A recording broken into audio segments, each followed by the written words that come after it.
Sound check. What did you notice about? I gave you that instruction to, remember the tongue and the placement or whatever, and then you adjusted. Yeah. What did you adjust? The tongue, obviously. The tongue, yeah, it was like keep it forward. You could obviously hear the difference. Could you feel any difference? Yeah, it feels really free. Yeah. Yeah. Good. And that's one thing that I've noticed in the recent gigs. I don't have that panic of like going high, like, that feeling like, oh, now I gotta use all my energy to get that. No, and it's like, I don't have to do that anymore. It's actually pretty easy once I lock into that. Yeah. I don't know what it is, that position. That placement. Area. Yeah. Once I get in there, it's actually pretty good. The trick is to get in there. To get in there and keep it there, yeah? Mm-hmm. It obviously sounds different to what I'm used to. Yes. What my tone would sound like up there. So I can see why I would approach and be like, oh, that's wrong, because that doesn't sound like me, but it's actually a way. I mean, when you adjusted then to my ear, it sounded better. It sounded freer. It sounded fuller. It sounded easier, Yeah, it's easy. It doesn't have that tension. Yeah.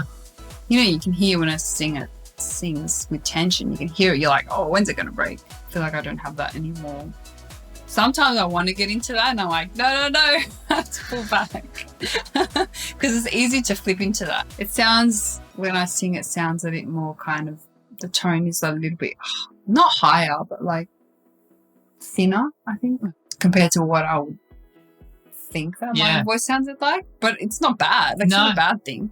Often when, say, for example, I give you the instruction, more shape and space, and you adjust and you get that, and for you go, oh, it sounds thinner, but out here it sounds fuller. And it does come back to that self-perception of sound and bone conduction that you're receiving your sound through, which is unique to you. For most people who are unfamiliar with their voice, that's why they react so strongly to hearing themselves recorded, because it is so foreign to them. Yeah, I can hear when I don't have that tension. But it sounds different. But it's so much better. Like, I wouldn't go back to the other way. I don't want to go back to the other way. That's why I came here, because I was like, I can't sing anymore or something. Something's going on.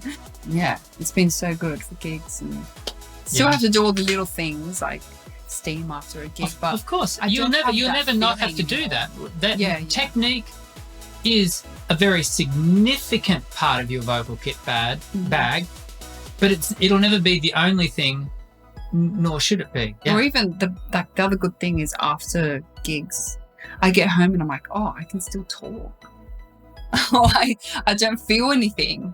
Whereas before it was like I'd get home and I was like, my throat was just like on fire.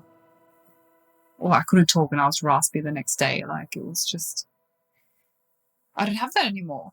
So weird. So good is what it is. Yeah, so good. Great.